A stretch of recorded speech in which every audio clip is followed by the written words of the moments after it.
Welcome back to my channel, y'all. And today we are doing the best eggs in a basket recipe, and this is a great breakfast idea with a handheld that is super simple, you guys. Super tasty and quick and easy. So this will be found under my breakfast playlist along with other breakfast recipes. Make sure you guys check that out. Let's go.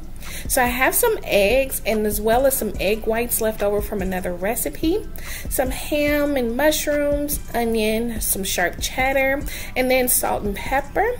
And then I also have some shredded hash browns that I have thawed and dried out. So I'm just going to chop up my onions like so and mushrooms, and then I am going to season up my potatoes with just some salt and pepper, and I'm going to add in a little bit of those egg whites as a binder, and then spray down a cupcake holder and then just put those in there.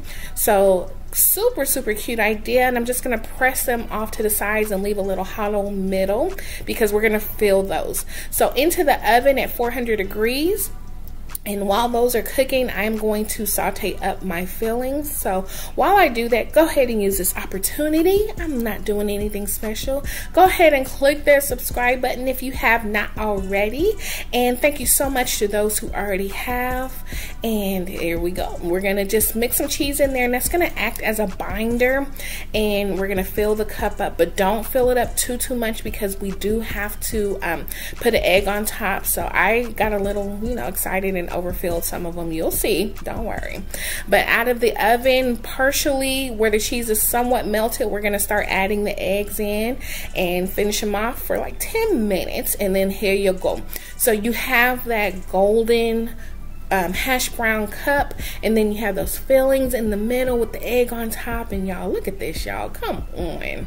I mean, it is so delicious. A really cute brunch idea or something cute for your kids to eat. But hold on, baby, there you go. Go on and take that bite. So good. So I hope you guys tried this recipe out. Also, don't forget to hit that notification bell so that when I post a new video, you'll be the first to know. Also, don't forget to subscribe and like this video as well. And remember, new recipes every Monday, Wednesday, and Friday. And for those who are new to my channel, welcome. Thank you all so much for watching, and I'll see you next time in my new video. Bye, y'all.